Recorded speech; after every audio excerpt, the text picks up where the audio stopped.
여러분 안녕하세요. 정민 교수님과 함께하는 역사관 토크 콘서트 한양인 어제와 오늘 그리고 내일을 말하다의 사회를 맡은 역사관 서포터즈 하이디 장문성입니다. 우선 오늘 이 자리에 참석해 주신 모든 분들께 진심으로 감사의 말씀을 드립니다. 또한 현재 유튜브로 생중계를 보고 계신 분들께도 모두 감사 인사를 전합니다. 여러분이 지금 계신 이곳은 2015년 11월 12일에 개관한 역사관으로 현재 6주년을 맞이하였습니다. 원래 이 건물은 1956년 우리 대학 본관으로 사용되어 지금까지 사용되었던 건물인데요. 이렇게 한양대학교의 역사가 깊은 곳에서 여러분들과 함께 이런 행사를 할 수 있다는 것에 굉장한 영광을 느끼고 있습니다. 이번 행사는 정민 교수님께서 한양인에게 들려주고 싶은 이야기를 시작으로 교수님의 한양대학교 관련된 추억과 재학생들과 함께하는 토크 콘서트 순으로 진행하도록 하겠습니다. 자, 그럼 오늘 행사를 빛내주실 정민 교수님을 소개해 보도록 하겠습니다. 모두 뜨거운 박수로 맞이해 주세요.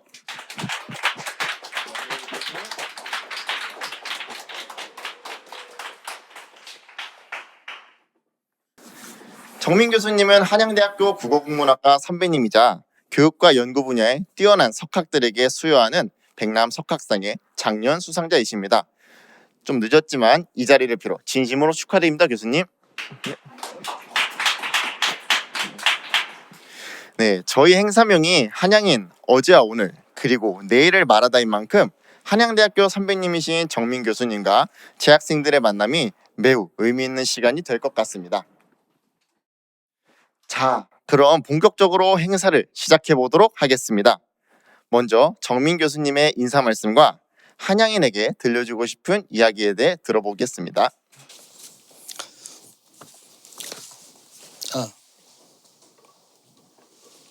네, 여러분 반갑습니다.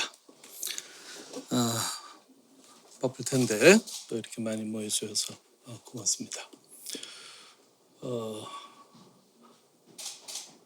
제가 학번이 79학번이에요.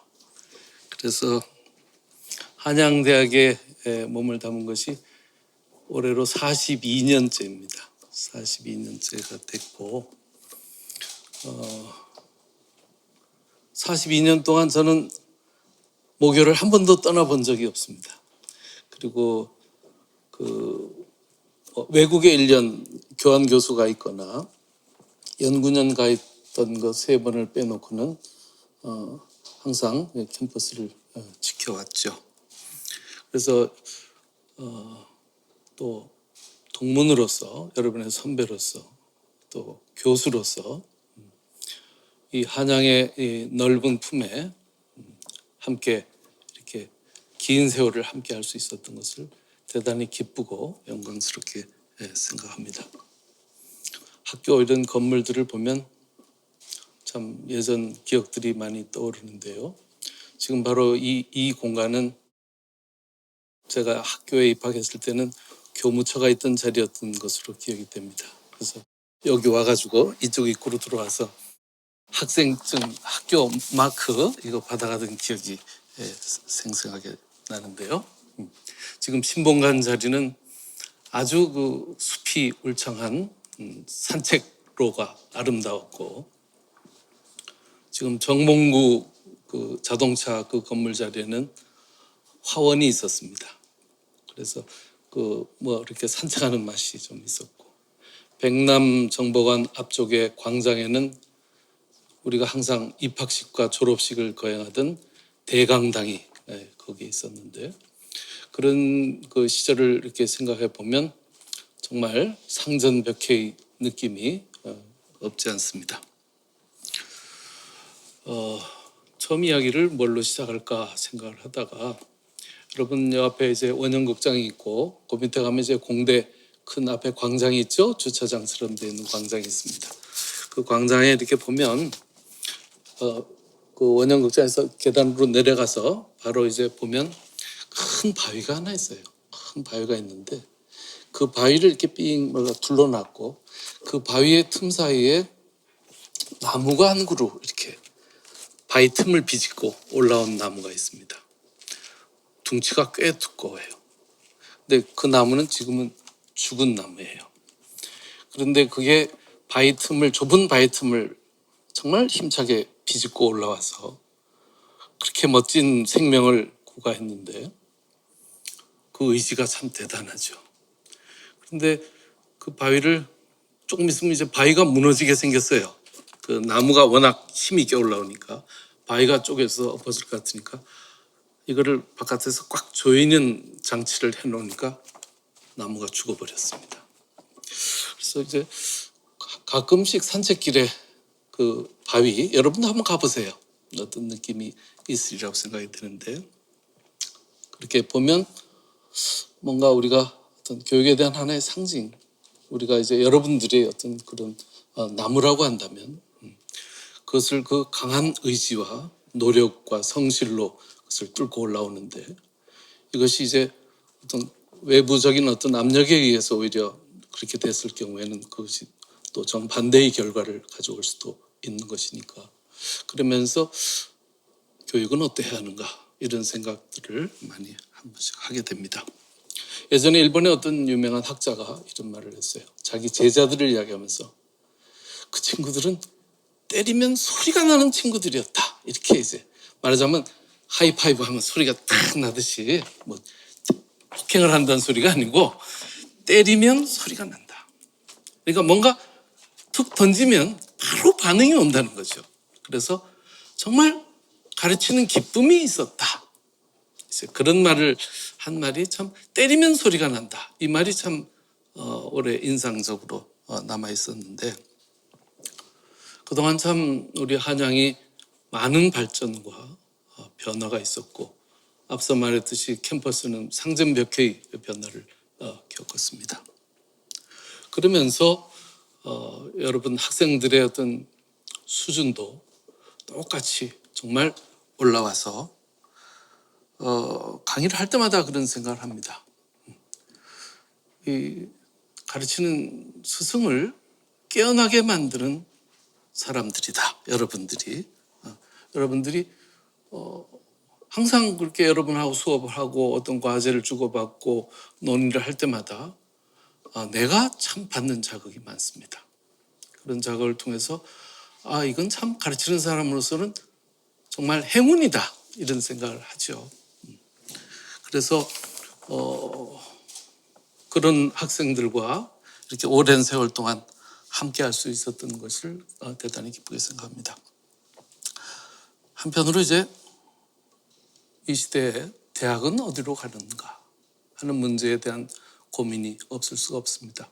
코로나 상황에서 또 대학의 정체성에 대한 문제도 심각해졌고, 또 이런 상황에서 학문의 미래는 있는가 이런 문제도 우리가 고민하지 않을 수가 없죠. 서양 속담에 이런 말이 있습니다.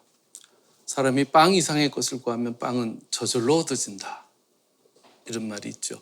맹자는 사람이 인의를 구하면 이익은 저절로 온다고 똑같은 식의 말을 했습니다. 그렇지만 말하자면 금강석을 품은 원석 같은 여러분들이 자신 속에 내재된 그 가치를 모르고 오로지 취업에만 인생을 거는 그런 모습을 볼 때는 참 안쓰럽습니다. 제 생각에 취업이 대학 생활의 목표가 될 수는 없다고 생각해요. 그것은 결과일 뿐이죠. 그래서 사실 여러분들이 고등학교, 대학교 들어올 때까지는 대학에 입학하는 것이 삶의 목표로 살아왔는데, 그 목표가 완성되는 순간 그것은 목표가 될 수가 없죠. 마찬가지입니다. 여러분들이 취업을 성공하는 순간 그건 아무 목표가 될 수가 없습니다. 그러니까 계속 그런 식의 목표 말고 좀 더 큰 목표를 찾아서 여러분들의 삶을 설계하고 구성하고 주체적으로 이끌어 나가는 그런 삶이 되었으면 참 좋겠어요. 그제 제 동기생 한 사람이 김장순이라고 하는 친구인데요. 이 친구가 전화가 왔어요. 그동안 한 2, 3년 동안 매년 5천만 원씩 기부를 하고 금년에는 올해는 조금 사업이 더 잘 됐어. 그래서 1억을 기부하려고 그렇게 연락이 왔어요. 그래서 사실은 그 장학금 혜택을 공무과 학생들이 많이 받고 있거든요. 지금도 계속 받고 있는데 그렇게 한 변이 뭐냐면 예전에 이 친구가 이제 대학원을 다니면서 한양대학교에서 외국 유학생 선발을 해가지고 학교 교비 장학금을 1회로 이 친구가 받았어요. 그래가지고 이제 미국에 가서 공부를 하다가 이제 공부는 하지 못하고 나중에 이제 사업을 해서 지금 이제 많은 성공을 거둔 친구인데 본인이 그 모교에서 이렇게 받았던 그 고마움을 이렇게라도 자기는 갚아야 좀 마음이 편하겠다 이런 말을 하면서 이렇게 이제 하는 것을 보고 참 자랑스럽다, 참 멋있다 이런 생각을 했습니다. 사람이 국적과 본적은 바꿀 수가 있지만 학적은 바꿀 수가 없습니다. 그렇죠? 국적은 포기하면 되고 하지만 학적은 바꿀 수가 없어요. 여러분이 한양의 울타리에 들어오는 순간 한양은 여러분과 운명적으로 만나는 하나의 공동체가 된 것입니다. 그럼 그 공동체가 여러분을 자랑스럽게 생각하고 여러분이 또 그 공동체를 자랑스럽게 생각할 때 아름다운 어떤 시너지가 발생할 수 있는 것이겠죠. 또 하나는 짧게 또 조금만 더 추가하면 저는 한양대학이 뭔가 좀 문화가 있는 캠퍼스가 되었으면 좋겠다 이런 생각을 좀 많이 하게 됩니다. 그래서 한 몇 해 전에 여러분 혹시 오가면서 한양 팔경에 대해서 들어봤나요? 한양 팔경에 대한 제안을 내가 해서 팔경의 이름을 명명하고 여기에 이제 들어가는 문장을 작성해서 이제 한양 팔경 표석을 세웠습니다. 그래서 여기 바로 앞에 사자 앞에 웅사포효 수사자의 그 포효를 1번으로 해서 쭉 따라서 올라가면 인문관 올라가는 중간에 시단 문정 그래가지고 모골 선생 시비 그다음 거기서 또 올라가서 맞은편을 보면 남산 쪽을 바라보면서 남산 석조 남산의 석양 거기가 이제 한양 왕십리에서 제일 아름다운 풍경 중에 하나라는 거죠.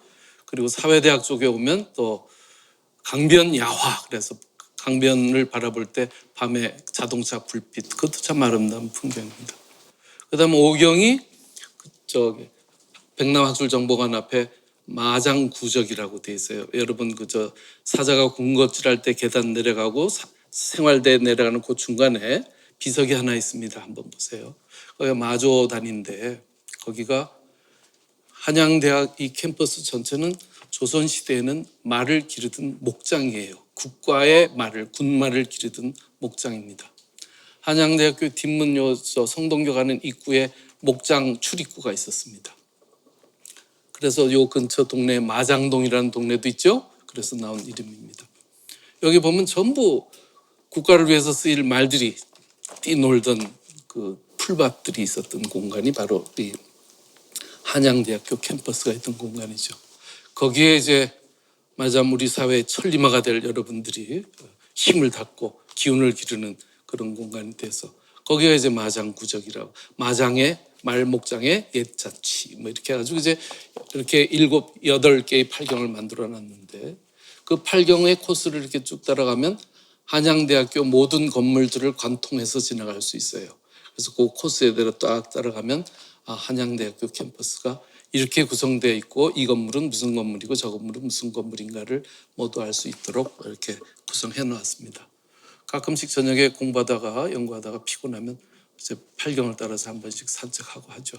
여러분들도 좀 한 번씩 관심 가지고 한번 따라가 보면 한양의 역사에 대해서도 알게 되고 건물들의 구성에 대해서도 알 수 있다고 생각합니다. 그런 것은 아무것도 아니지만 사실은 일종의 스토리텔링이죠. 그렇죠? 그래서 우리의 주변에 우리의 삶 속에다가 어떤 이야기를 흘리는 것이 저는 문화라고 생각해요. 그런 문화의 이야기들을 많이 갖고 간직하는 것이 정말 멋진 캠퍼스가 되는 힘이라고 생각하죠. 그래서 실용학풍도 좋지만 그 실용 위에 인문의 정신이 새겨져 있고 거기에 이제 사랑의 실천이 얹혀질 때 이게 정말 멋진 학교가 되는 것이 아닌가 이런 생각을 하게 됩니다. 우선 서두 말은 여기까지만 할까요? 정말 한양인들에게 도움이 되는 말씀이 아니었나 싶습니다. 한양인으로서 우리 모두 교수님의 말씀을 마음 깊게 새기고 한양을 빛낼 수 있는 인재가 되도록 노력하면 좋겠습니다. 그럼 이어서 교수님의 한양대학교 재학 시절에 관한 이야기를 듣고 바로 토크 콘서트를 진행하도록 하겠습니다. 토크 콘서트는 사전 신청서에 나와 있는 질문지를 바탕으로 진행이 되며 하이디 김보경 대사가 질문을 하고 정민 교수님께서 답해주는 방식으로 진행하도록 하겠습니다. 보경 대사님 진행 부탁드립니다. 안녕하세요. 진행을 맡은 하이디 대사 김보경입니다. 토크 콘서트에 와주신 모든 분들을 환영합니다. 오늘은 한양대학교 개교 82주년 및 역사관 개관 6주년을 기념하여 더욱더 특별한 토크 콘서트 시간을 준비했는데요. 이렇게 정민 교수님과 가까이서 이렇게 이야기를 나눌 수 있게 되어 정말 영광입니다. 그렇다면 바로 교수님께 질문 드리도록 하겠습니다. 교수님께서는 한양대학교 학부생으로 시작하여 한양대학교 대학원 문학 석박사, 그리고 현재 한양대학교 국어 국문학 교수까지 정말 살아있는 한양의 역사라고 해도 과언이 아닌데요. 경제금융학부 이다양 학우의 질문입니다. 교수님께서는 한양인이 대학생 때 무엇을 얻어가는 것이 좋다고 생각하시나요? 여기도 질문이 되게 많아서 깜짝 놀랐어요. 이 질문은 받아본 적이 없는 질문이라. 중국의 그 고사 속에 남산에 사는 표범에 관한 이야기가 있어요. 표범은 어렸을 때는 무늬가 선명하지 않아요. 표범 무늬 알죠? 선명하지 않습니다. 꼭 저 하이에나 털처럼 지저분해요. 그리고 이것이 이제 털갈이를 하면서 한번 털을 쫙 뽑으면 아주 멋진 표범의 무늬가 확 박힙니다. 그런데 표범이 털갈이를 할 때 돌아다니면서 비를 맞으면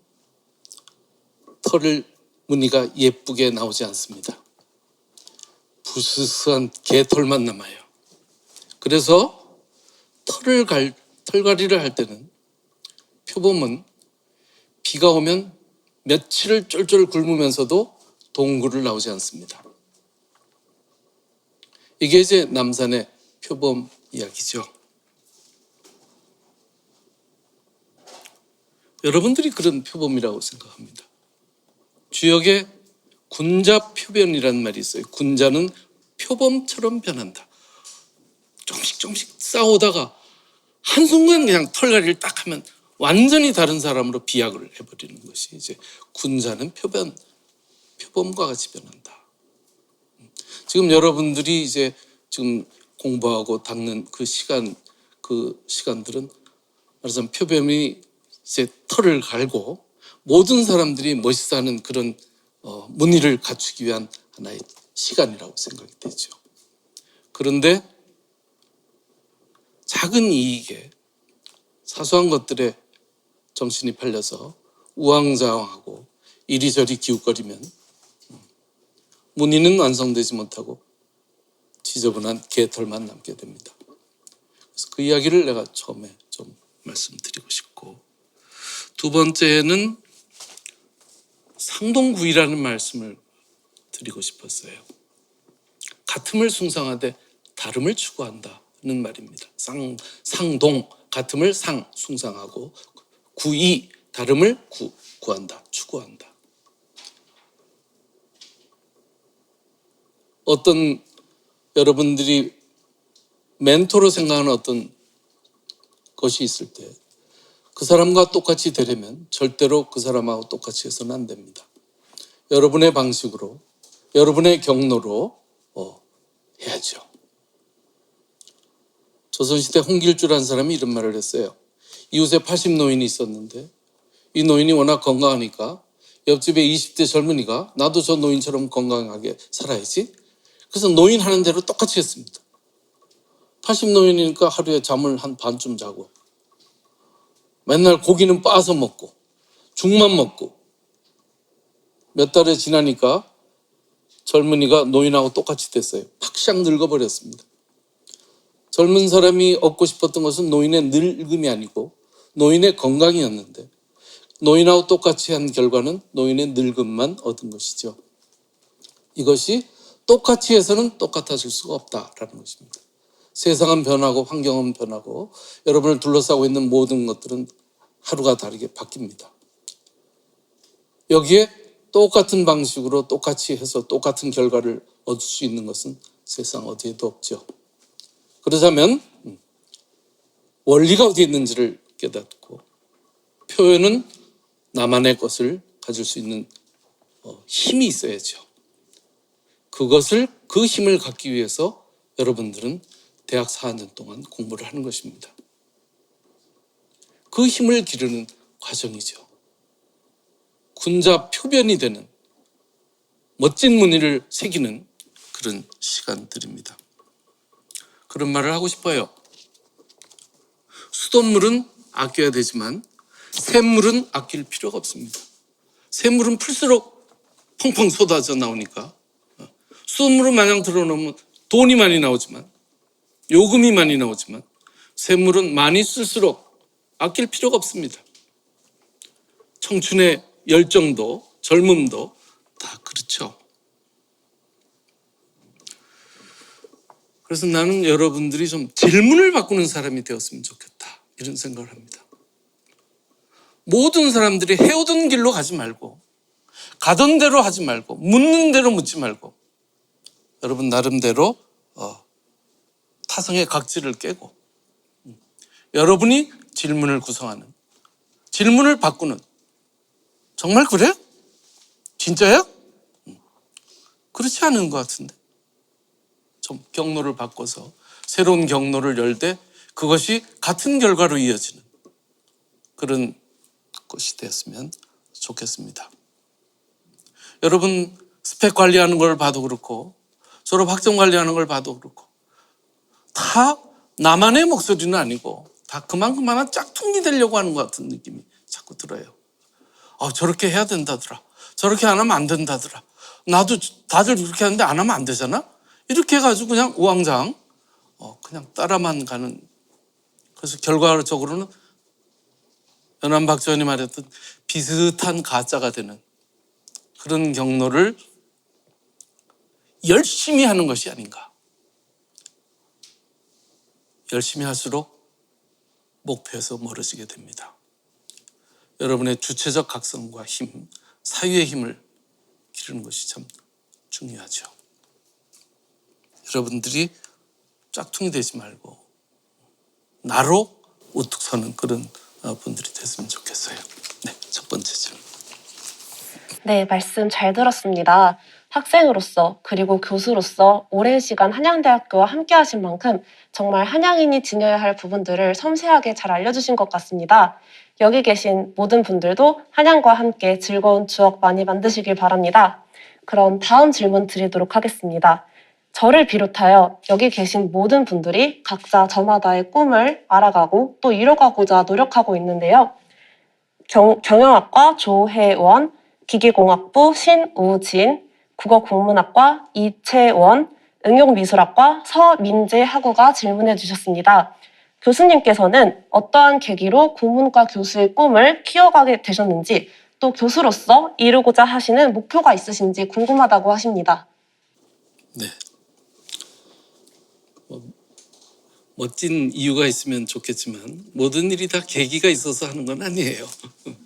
계기가 있어서 하는 건 아니고 또 동기의 필연성이 있어야 될 필요도 없다고 생각합니다. 그냥 그때그때 오늘을 혹은 지금 여기를 따라서 도착해 보니 지금 여기에 와 있는 것이죠. 처음부터 거창한 목표와 방향과 이걸 세워가지고 그거에 따라서 그냥 줄기차게 가는 그런 삶은 좀 숨막히지 않나요? 다만 그 과정에서 뭔가 설렘이 좀 있어야 되겠다. 그다음에 그것이 주는 즐거움이 있어야 되겠다라는 생각은 합니다. 그동안 제가 금년에 지난 봄에 한양대학교 근속 30주년 상을 받았어요. 교수가 된 지 30년이 됐습니다. 어떻게 보면 굉장히 행운이지요. 나는 79년에 대학에 입학해서 91년에 교수가 됐어요. 그 당시 내가 700명 교수 중에서 최연소 교수였습니다. 그것도 모교에. 힘들었어요, 그 대신에. 너무너무 힘들었어요. 그렇지만 이렇게 지나놓고 나면 그래도 그 힘들고 어렵고 괴로운 시간들도 많았는데 그런 것들을 버텨낼 수 있었던 것은 공부가 주는 설렘, 공부가 주는 기쁨이 있었기 때문이 아니었을까 이런 생각을 하죠. 뭐든지 좋아서 하고 기뻐서 해야지 오래 갈 수가 있습니다. 해야 하니까 하고 어쩔 수 없이 하는 것은 오래 가지 못해요.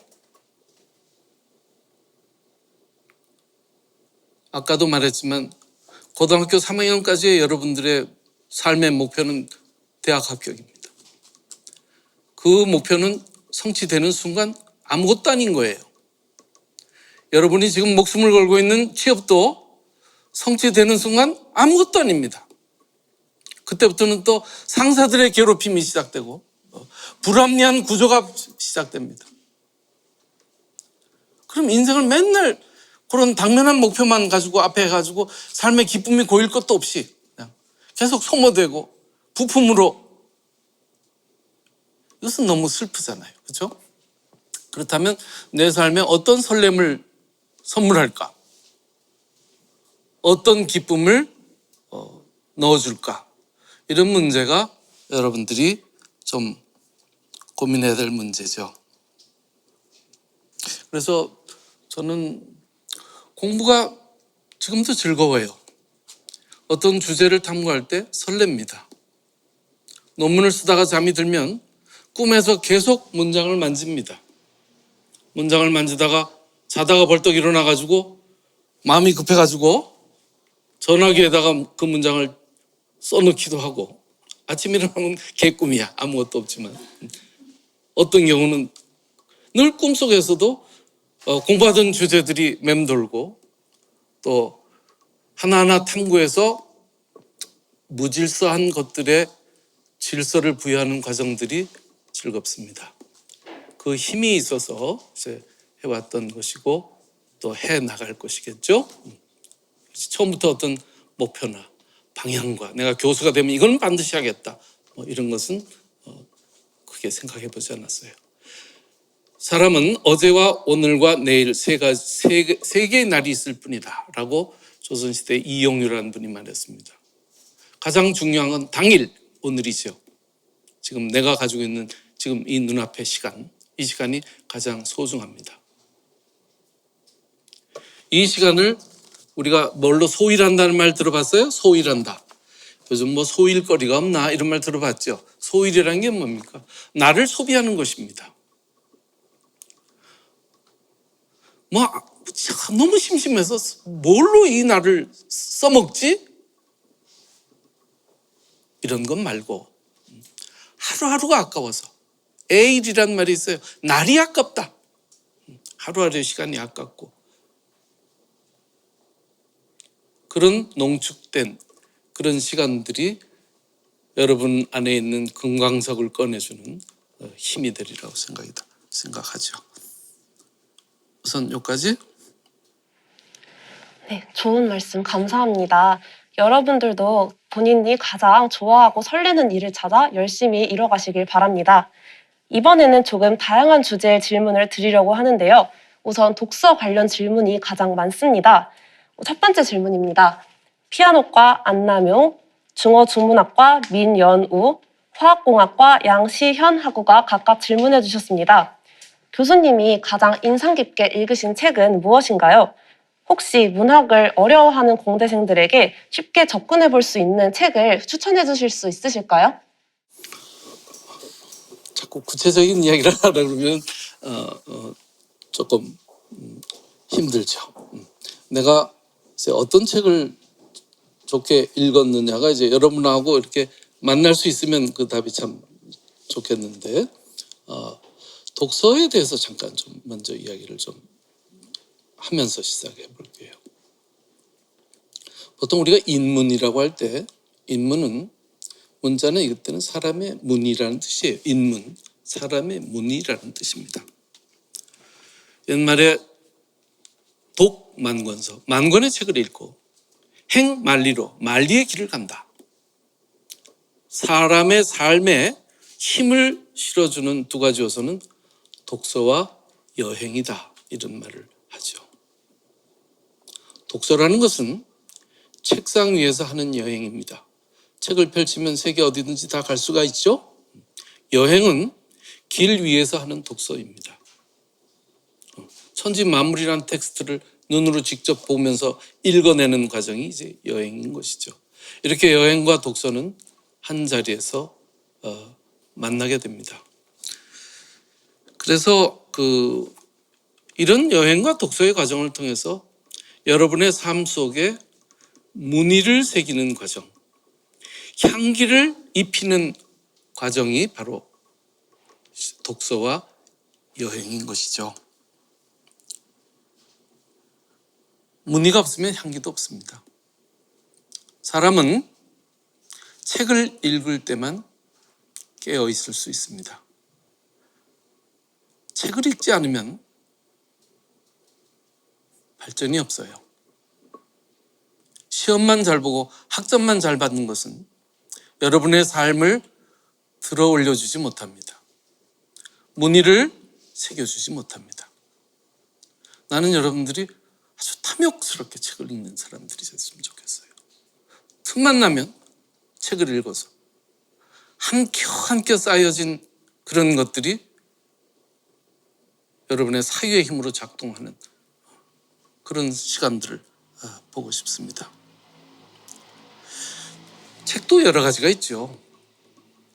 두고두고 읽을 책과 재미로 읽을 책과 정보를 위해서 읽는 책들이 있습니다. 독서도 이 책의 성질에 따라 잘 파악하고 읽어야 된다고 생각해요. 그래서 이제 어떤 책이 인상적이었느냐라기보다는 우리가 책을 어떻게 읽을 것이냐의 문제로 대답을 좀 대신 구성하고 싶은데 한 2권 혹은 2~3권쯤은 여러분들이 평생을 책상에 꽂아놓고 조금씩 틈날 때마다 한 페이지씩이라도 음미해가면서 생각을 더하고 하는 그런 책들이 여러분 가까이 있었으면 좋겠어요. 뭐 신앙을 가진 사람은 성경이나 불경일 수도 있겠고 또 사마천의 사기 같은 책, 삼국유사와 같은 책, 열하일기와 같은 책들, 이런 책들은 정말 아주 힘있는 고전들입니다. 늘 사람을 깨워주고 자극하는 고전들입니다. 이런 고전들은 그냥 통으로 읽을 생각하지 말고 천천히 조금씩 야금야금 노노 좋잖아요. 노노는 짧은 문장으로 되어 있기 때문에 한 페이지씩 읽기 제일 좋습니다. 그러면 그런 걸 소설 읽듯이 읽으면 안 되고 한 단락을 천천히 읽고 원문하고도 한번 견져보고 다른 사람의 풀이도 살펴보고 이렇게 읽으면 노노는 정말 평생 함께 할 수 있는 책입니다. 국문과 졸업생 중에 아주 생활이 어려워요. 이 친구는. 그래서 여러 가지 좀 배달 일도 하고 참 힘든 일을 했는데 지금은 저기 안양 쪽에 어디서 떡집을 한대요. 생활이 어려우니까 이제 애들 이제 크고 하니까 이제 뭐라도 해야 되는 상황이라 떡집을 합니다. 오래전에 내가 홈페이지를 가지고 있을 텐데 이 친구가 연락이 왔어요. 선생님, 저 선생님 홈페이지에다가 노노에 대해서 쓴 글을 가지고 한번 글을 올려도 돼요? 그러더라고요. 그래서 그래라. 매일 한 단락씩 혹은 이틀에 사흘에 한 단락씩 써가지고 그 단락에 대한 자기의 생각을 담아가지고 하나하나 올립니다. 그거 끝나면 또 다른 거 가지고 또 올렸어요. 나는 그 제자가 그렇게 하는 그 글쓰기를 보면서 참 눈물이 나요. 얘가 자기의 존재를 혹은 내가 비록 떡집을 하고 있지만 내가 인문학도로서 아직 죽지 않았다.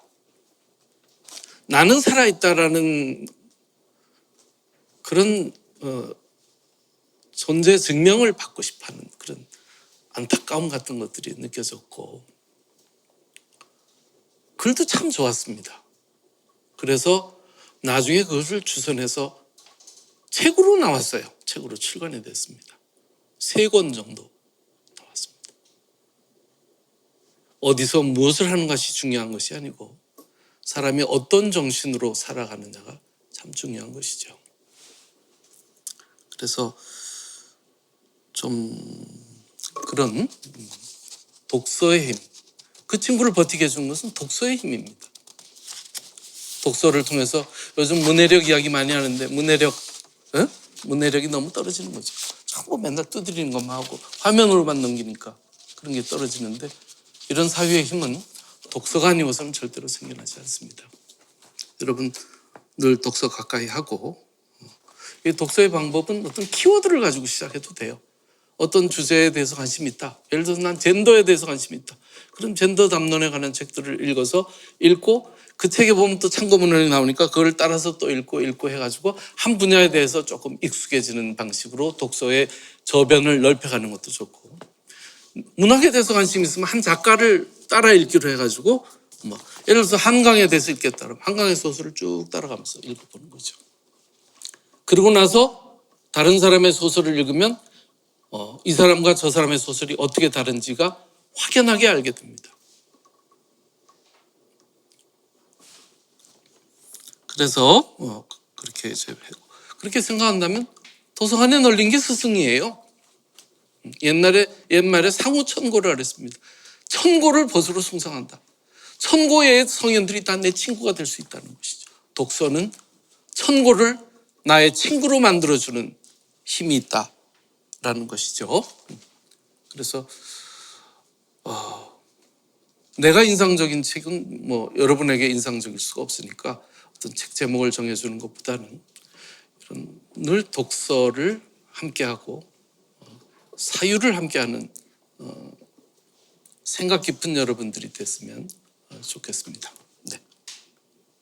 정말 좋은 말씀 감사합니다. 독서의 의미를 다시 되돌아보는 좋은 시간이었던 것 같고, 저도 교수님이 알려주신 방법대로 조금씩 독서와 고전 그리고 여러 가지 문학들과 조금씩 친해져 보도록 하겠습니다. 다음 질문입니다. 이번에는 국악과 박채영 학우의 질문입니다. 책을 읽은 후에 독서 기록을 남기시는지, 혹시 남기신다면 어떠한 방법으로 메모나 기록을 남기시는지 궁금하다고 하십니다. 네. 여러분 평생 살아가면서 메모의 힘을 과소평가하면 안 됩니다. 메모와 기록의 힘을 절대로 과소평가하지 마세요. 메모야말로 여러분들의 가장 큰 경쟁력입니다. 예전에 내가 하버드 연칭에 1년 초청을 받아서 연칭연구소에 1년 가 있었는데 그때 그 보스턴에 한국인인데 아주 세계적인 건축가가 있었어요. 그분이 보스턴 메인 스타디움을 설계했던 분입니다. 꼭 로마의 그 콜로세움이란다 그 원형 경기장 같은 구조로 해가지고 그 당시에 미쳤나 이렇게 촌스럽게 이랬는데 그거 만들어 놔서 지금은 완전 보스턴의 랜드마크가 됐고 모든 사람들이 자랑스러워하는 건축물입니다. 그이가 한국 하버드에 있는 그저 한국 학생들과 교환 교수들을 자기 스튜디오에 초대를 했어요. 뭐 이런 식으로 초대를 해가지고 이제 포도주를 내고 이렇게 뭘 하면서 이제 나중에 자기가 이제 이렇게 지금처럼 편하게 토크를 하는 그런 자리였습니다. 무슨 말을 하는데 한마디 한마디가 너무 주옥 같은 말을 툭툭 그냥 무심코 툭툭 던지는 말이 너무 주옥 같은 표현이었습니다. 그래서 안 되겠다 싶어서 공책을 꺼내서 이제 받아 적기 시작했어요. 받아 적기 시작했습니다. 한참을 적는데 너무 적을 게 많아요. 말은 지나가면 없어지거든요. 너무 적을 게 많아요. 그래서 한참을 적다가 고개를 이렇게 들어보니까 그 한 30명 되는 사람 중에 적는 사람이 나 하나밖에 없어요. 전부 건축과 학생들이고 석박사 과정 학생들이고 다 뭐 그러는데 아무도 받아 적는 사람이 없었습니다. 그리고 끝나고 질의응답을 하는데 한국인으로서 미국 건축사무소에 살아남으려면 어떻게 돼야 돼요? 전부 이딴 질문만 하는 거예요. 취업을 할 때 어떤 팁을 주실 수는 없나요? 너무 실망스러웠습니다. 정말 고수가 아니면 할 수 없는 말들을 툭툭 던지는데 그 말이 얼마나 달고 고마운 말인지는 아무도 관심이 없고 당신은 어떻게 미국 주류 사회에 이렇게 진입하고 살아남을 수 있었습니까? 나도 그렇게 하고 싶은데 방법 좀 알려주세요. 이런 질문만 해서 너무너무 실망스러웠던 기억이 납니다. 그때 했던 메모를 끄집어내면 그때의 장면들이 선명하게 살아납니다. 동영상으로 보는 것과 달라요. 기록은 그렇게 무섭습니다. 오늘은 준비 없이 왔지만 앞으로는 어떤 이야기를 들을 때 항상 이러고 시작하세요. 예를 들어서 내가 출판사에서 어떤 사람이 와서 나하고 어떤 이야기를 할 때도 딱 오면 노트 꺼내가지고 볼펜 먼저 잡고 말을 시작하는 사람이 있고 그냥 내내 하는 사람들이 있습니다. 그 사람의 태도에 따라서 그 사람을 대하는 대접이 달라져요. 내가 인터뷰를 여러 번 했는데 예전에는 꽤 유명한 사람이 이름 되면 여러분도 알만한 사람인데 그 사람이 자기 이름을 걸고 하는 인터뷰가 있었습니다. 신문 전면에 나오는 인터뷰였는데 그래서 내가 그 사람하고 해가지고 한 2시간을 인터뷰를 해주는데 메모를 안 해, 하나도. 그래서 녹음도 안 해. 이거 안 적어도 돼요? 내가 하도 기가 막혀서 어려운 이야기를 했거든? 뭐 괜찮습니다. 저는 자기 스타일로 한다는 거. 결국은 그 기사 못 나왔습니다. 2시간 동안 떠들었는데. 논문도 메모해서 시작하고 세상을 바꾸는 아이디어도 메모해서 시작합니다. 지나가는 생각, 스쳐가는 단상들을 붙잡는 힘은 메모에서 나옵니다. 절대로 메모의 힘을 과소평가하지 마세요. 메모가 습관이 된 사람과 메모가 전혀 익숙하지 않은 사람은 정말 달라요. 이것은 여러분 다 우수한 사람들입니다. 다 고만고만하게 우수한데 거기서 완벽한 차별을 만들어주는 힘이 바로 아까 독서와 그다음에 메모에서 나온다고 아주 단정적으로 말할 수 있습니다. 내 모든 공부는 메모에서 나옵니다. 자다가도 일어나서 메모하고 전철을 타다가도 메모하고 가방 속에는 늘 작업거리를 가지고 갑니다. 지하철을 타고 광화문까지 가면 시청 앞까지 가면 작은 번역 한 3개, 4개쯤은 할 수 있어요. 지하철에서만 작업해가지고 낸 책이 한 6, 7권쯤 됩니다. 자투리 시간, 짧은 시간들을 어떻게 활용하느냐가 여러분의 경쟁력이고 지나가는 생각들을 어떻게 붙드느냐가 여러분의 경쟁력입니다. 다시 한번 메모의 힘을 절대로 과소평가하지 마세요. 네, 거기까지. 좋은 말씀 감사합니다. 교수님의 말씀처럼 정말 메모하는 습관을 들이는 것이 정말 중요하다고 생각이 들었습니다. 다음은 교수님만의 이야기와 관련된 질문입니다. 많은 학우분들께서 궁금해하셨는데요. 기계공학부 이민섭, 정책학과 김현우, 철학과 이지연, 경영학과 양유진 학우의 질문입니다. 교수님께서는 어려운 상황이 닥치거나 슬럼프가 찾아왔을 때 이를 어떻게 극복하셨는지 궁금하다고 하십니다. 그냥 어떻게 해요? 견디는 거지. 그 인문대 화장실에 내가 한 번씩 6개월에 한 번 정도 속담을 격언을 해가지고 이제 거기다가 이제 교체해서 붙여놓고 합니다. 예전에 내가 인문대 학장할 때부터 이제 내가 시작을 했기 때문에 요즘도 가끔씩 이렇게 리뉴얼을 해서 붙여놓곤 하는데, 그 중에 하나가 걱정을 해서 걱정이 없어지면 걱정이 없겠네, 이런 말이 들어있습니다. 걱정을 한다고 걱정이 없어지면 걱정이 없겠네, 이 베트남 속담이에요. 그래서 그 말을 붙여놨는데, 매는 먹잇감을 기다리고 노리고 있을 때 앉아있는 모양을 보면 꾸벅꾸벅 조는 것 같아요. 저게 꾸벅꾸벅 조는 것 같은데, 그의 시선에 먹잇감이 딱 포착되는 순간 그냥 박차고 뛰어올라서 순식간에 낚아채버립니다. 일종의 지수굿한 어떤 기다림이죠. 작업을 하다 보면 왜 그런 시간이 없겠어요? 꽉 막혀서 한 걸음도 나갈 수 없는 상황이 되고, 도저히 숨이 막혀서 공부를 더 할 수도 없는 상황이 되고, 그냥 기가 넘어가는, 혹은 진이 빠진다 그러죠? 진이 빠지는 시간들이 왜 없겠습니까? 육체적으로 너무 힘들기도 하고 정신적으로 너무 지치기도 하고, 거기에 이제 다른 요소들이 개입되면 더 힘들죠. 그럴 때는 저는 그냥 내려놓고 기다립니다. 제일 많이 하는 것은 정리입니다. 책상 정리, 주변 정리, 그 다음에 버리기. 한 번씩 버리는데, 지금 내 방 책상 위에 책이 한 200권 넘게 산더미처럼 쌓여 있습니다. 며칠 전에 도저히 연구실 꼴이 책이 너무 많아 해볼 수가 없어서 이건 안 되겠다. 그래서 내가 정년해도 안 볼 책들, 그걸 한 200권 뽑아가지고 학교 도서관에 보내기 위해서 지금 잔뜩 쌓아놨습니다. 이번 주는 바빠서 가지러 올 수가 없다 그래서 지금 책상에 며칠째 쌓여 있는데, 그거 한번 쑥 빠지고 나면 그냥 후련할 것 같습니다. 그래서 뭔가 이렇게 힘들거나 이거 할 때는 한 번씩 정돈을 하죠.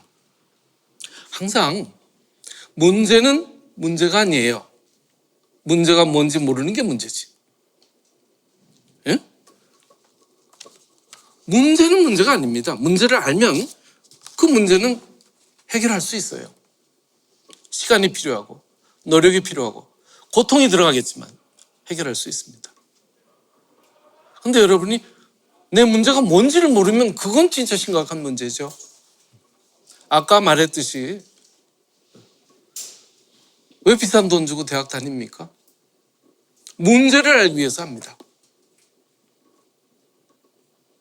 문제가 뭔지를 알기 위해서. 덩달아 하지 않고 제대로 하고 남들 따라 하지 않고 똑바로 하고 대충 하지 않고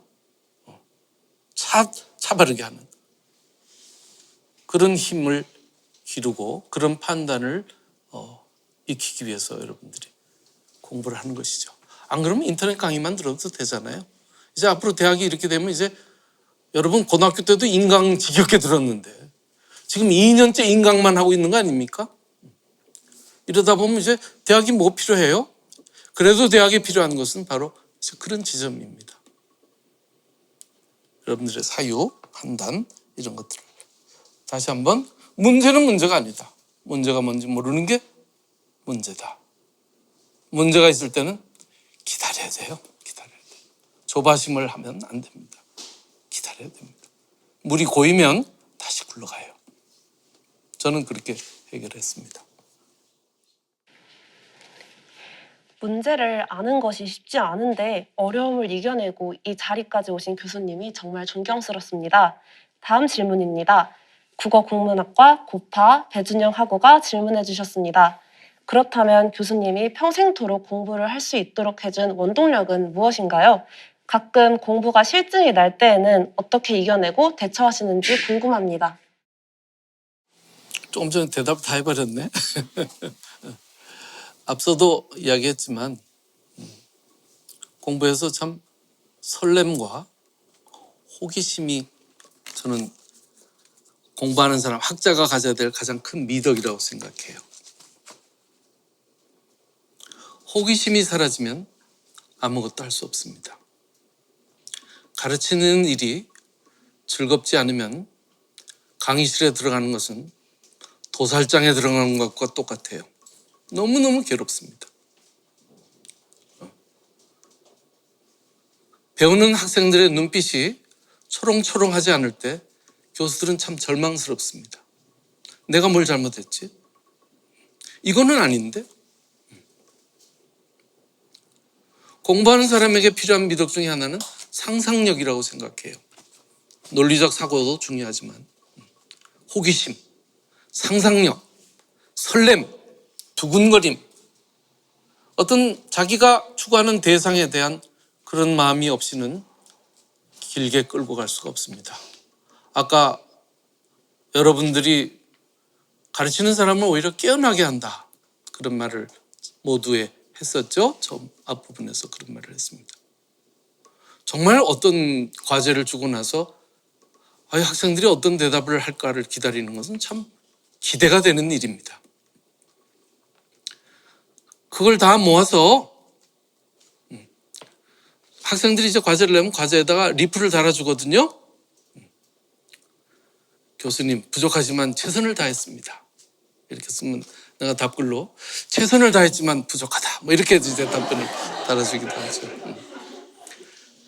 그 답글 한번 달아줬다가 이 자식이 졸업한 다음에도 그냥 계속 와가지고 선생님 그때 너무 하셨어요, 그런 말을 이제 하는데, 그런 소통의 시간들이 참 즐거워요. 지금도 공부가 어떤 수업 하나는 매주 과제를 내고 매주 이제 답글을 달아주고 중간 시험도 없고 기말 시험도 없습니다. 기말 되면 얼굴 이름만 봐도 점수가 다 나와요. 매주 썼으니까. 필요가 없습니다. 그런데 놀라운 거는 첫 주, 둘째 주에 완전히 버벅대고 헤매던 학생들이 한 4주, 5주차 들어가면 아주 슬슬 빛나기 시작합니다. 지금쯤은 펄펄 날아요. 10번 썼는데 펄펄 납니다. 깜짝깜짝 놀랄 정도로 납니다. 이게 뭐예요? 때리면 소리가 난다, 이 말이에요. 때리면 소리가 난다. 여러분들은 이게 오랫동안 이렇게 학생들을 가르치면서 느끼는 것이 정말 갈수록 똑똑해진다, 이런 생각이 듭니다. 너무너무 빛납니다. 정작 자기들이 얼마나 빛나는지를 본인들이 몰라요. 선생님들은 그냥 건드려주는 역할을 하는 거죠. 툭 쳐주는 거죠. 툭 쳐주면 치고 나옵니다. 내 안에 잠재되어 있던 에너지, 힘, 이런 것들에 대한 자기 확신이 좀 필요해요. 난 괜찮은 사람이야. 여러분 괜찮은 사람입니다. 멋진 사람들입니다. 다 할 수 있어요, 뭐든지. 강의의 강도를 계속 올려와도 다 따라와요. 매년 따라옵니다. 이건 어렵겠지 해도 다 따라옵니다. 진짜. 그래서 교학상장이라는 말이 있어요. 가르치고 배우면서 서로 잘한다, 서로 성장한다. 교학, 가르치고 학 배우면서 서로 성장한다. 선생님을 성장하게 하는 학생들이 돼야 되고, 그런 학생과 함께 공부하는, 가르치는 것은 정말 행복한 일이죠. 그래서 말하자면 나한테 어떤 공부에 대한 호기심, 가르치는 거에 대한 설렘, 이런 것들이 없다면 막 가르치는 일을 그만둬야 되지 않을까 이런 생각을 합니다. 공부가 더 이상 기쁘지 않다면 그런 공부를 해서 뭐예요? 공부가 나한테 더 이상 설레임을 주지 않으면 그 공부는 그만둬야 하는 공부입니다. 여러분들이 사는 나날이 기대가 없어지고 찌들고 이게 뭐야 싶으면 그것은 뭔가 잘못된 방식으로 뭔가 상황이 진행되고 있다는 뜻이죠. 그래서 여러분을 살아나게 하고 여러분을 깨어나게 하고 여러분에게 힘을 만들게 하는 힘이 생기게 하는 그런 일들, 그런 가치들을 좀 찾았으면 좋겠습니다. 네. 좋은 말씀 감사합니다. 다음으로 국악과 황지민, 응용미술학과 윤은주 학우의 질문입니다. 교수님께서 가장 중요하게 생각하시는 가치는 무엇인지, 그리고 교수님께서 꿈꾸는 세상이 어떤 세상인지 궁금하다고 하십니다. 갈수록 무거워지네 질문이. 나는 존중과 배려라고 생각합니다. 우리 사회에서 참 그 부분이 참 부족하다고 생각이 들고, 그래서 이런 존중과 배려를 통해서 함께 가는 그런 세상에 대한 꿈을 늘 꾸게 되죠. 내가 쓰는 글이, 내가 품은 생각이 나를 깨우고 또 남을 깨어나게 했으면 좋겠어요. 또 하나가 이 타자와 약자에 대한 이 배려가 참 늘 아쉽다는 생각이 듭니다. 먼저 손을 좀 내밀어주고 그것을 통해서 작은 기억들을 심어주는 사람이 됐으면 좋겠어요. 지나고 나면, 졸업생들을 만나고 나면 나는 생각이 하나도 안 나는데 선생님 그때 이런 말씀 해주신 게 참 고마웠어요 라는 말을 참 많이 듣습니다. 아무 의미도 없이 그러니까 무심코 그냥 특별한 의미를 가지고 하지 않았는데 그 사람한테는 그게 굉장히 특별하게 이제 딱 맺혔던 거죠. 이런 것들이 일종의 사람을 일어나게 해주는, 일으켜주는 작은 기억들이라고 생각해요. 내가 정말 힘들었을 때 내 손을 잡아준 어떤 사람, 너무 막막했을 때 도와준 어떤 표정, 이런 것들이 삶에 힘을 주죠. 강의실에 가면 요즘 중국 학생들 많고 외국 학생들 참 많죠? 외국 학생들 많습니다. 이번에 내가 매년 이렇게 외국 학생들 오면 내가 따로 불러가지고 면담을 이렇게 개별 면담을 좀 진행해 보는데, 특히 코로나 상황에서 보면 한국에 왔는데 한국 학생 한 명도 못 만나봤고 어디 아무 데도 겁나서 가보지도 못하고 기숙사하면 여기 콕 처박혀가지고 왔다 갔다 하고 너무너무 안쓰러워요. 너무너무 안쓰럽고 답답해 보입니다. 그래서 일부러 한국 학생들 불러가지고 같이 이렇게 매치도 시켜 밥 좀 먹어라 이렇게 하기도 하고, 불러와가지고 내가 데리고 와서 밥도 가끔 먹기도 하고 하는데, 이런 그 어떤 동반자의 마음, 동료의, 또 여러분들이 먼저 한 번 더 손길을 내건넸을 때 이것들이 불러오는 어떤 시너지들을 좀 한번, 이게 바로 이제 우리 한양인이면 늘 생각하는 사랑의 실천이 아닌가요? 좀 그런 나 아닌 다른 사람에 대한 배려, 그 다음에 내가 익숙하지 않은 것들에 대한 존중, 이런 것들이 여러분에게 조금 미덕으로 깃들었으면 하는 바람을 가져봅니다. 네. 네, 좋은 말씀 감사합니다. 사랑의 실천이라는 의미를 다시금 되돌아볼 수 있는 좋은 시간이었던 것 같습니다. 그러면 이제 마지막 질문 드리도록 하겠습니다. 이 자리에 많은 학부생분들께서 함께 해주시고 계신데요. 국어국문학과 김은결 학우가 질문해 주셨습니다. 사실 이 질문은 저도 굉장히 궁금했는데요. 인생 선배로서 교수님께서는 20대에는 어떤 마음가짐으로 살아가는 것이 중요하다고 생각하시나요? 내가 20대 어떤 생각을 했느냐가 아니고 이제 지금 여러분들에게 어떤 생각을 했으면 좋겠냐는 주문이니까 편하게 대답할게요. 지금의 그 20대는 아무것도 결정된 것이 없으니까 막막한 시기입니다. 그렇죠? 고등학교 때는 뭐 엄마가 가라는 대로 학원 가고 시험 봐가지고 좋은 성적하면 칭찬받고 선생님이 칭찬하고 동료들이 부러워하고 하니까 아무런 아쉬운 게 없어요. 대학만 들어오면 모든 것이 다 끝날 줄 알았습니다. 끝이 안 났잖아요. 그렇죠? 또 시작이고 더 시작이죠. 그래서 목표가 끝나는 순간 또 출발점에 서고 또 출발점에 서고 계속 출발점에 서다가 다 끝나고 나면 껍데기만 남은 텅 빈 중년이 기다리고 있는 거죠. 이게 이제 오늘날 수많은 사회 문제를 일으키는 것이 아닙니까?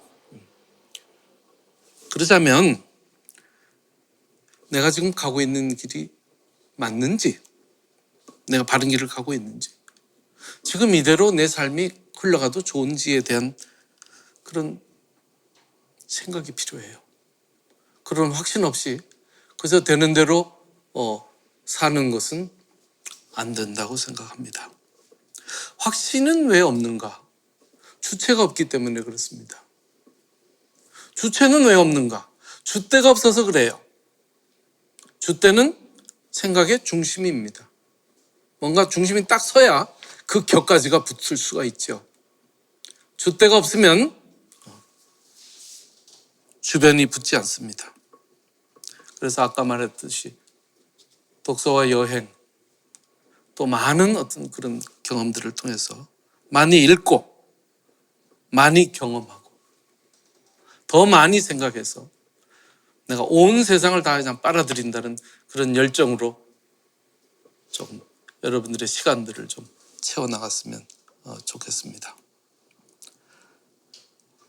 삶을 향한 혹은 세상을 향한 갈증을 좀 거두지 말아야 되겠다, 이런 생각입니다.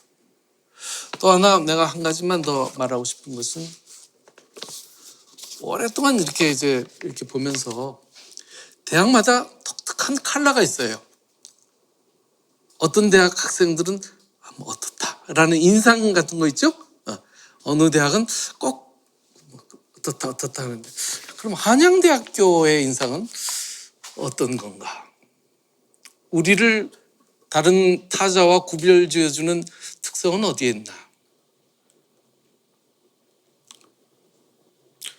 단순하게 일반화시키기는 어렵지만 한양대학교 학생들은, 우리 동문들은 참 우직합니다. 그리고 요령 부리지 않아요. 앉은 자리에서 꾸준합니다. 직장에 가서도 그렇죠. 그런 다른 대학에 비해서 말하자면 뺀질거리지 않아요. 그러면서 내실을 갖추고 있습니다. 노자에 보면, 도덕경에 보면 광이 불효라는 말이 있어요. 광, 빛나되 불효, 번쩍거리지 않는다는 겁니다. 어디 가든 빛나는 존재가 돼야 되지만 눈에 튀는 존재가 돼서는 안 돼. 번쩍번쩍해가지고 남의 시선을 끄는 그런 빛나는 거 말고, 평소에는 흔적도 없다가 일이 필요할 때, 그럴 때 힘을 발휘하는 그런 사람들이 우리 한양인의 하나의 특징이 아닌가, 그런 생각을 하게 됩니다. 여러분들이 이상해요. 그런 것은 이런 풍토 속에서 이렇게 자라면, 나가면 그렇게 되나 봐. 무엇이 그렇게 만드는지는 알 수 없어요. 그러나 이것은 좋은 점입니다. 그런 점을 좀 깃들여서 여러분 DNA 속에 한양의 DNA를 좀 집어넣어서 그 4년쯤 졸업할 때 되면, 입학할 때하고 4년 뒤에 보면 눈빛이 달라요. 눈빛만 보면 그 4년의 성적표가 나옵니다. 반짝반짝 빛나는, 눈 밝고 귀 밝은, 그게 총명이야. 응? 눈 밝을 총이고, 귀 밝을 총이고 눈 밝을 명이야. 눈 밝고 귀 밝은 그런 한양인으로 멋지게 거듭나기를 바랍니다. 오늘 내 이야기는 여기서 마칠게요. 고맙습니다.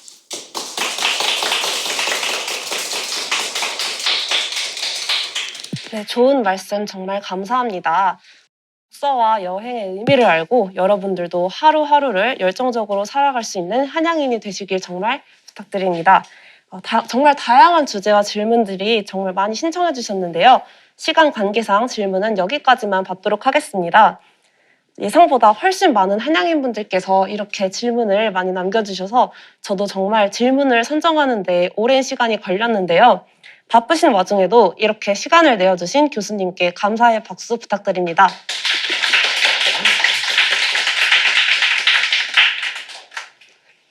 이상으로 진행을 맡은 하이디 대사 김보경이었습니다. 저는 이만 물러나도록 하겠습니다. 감사합니다.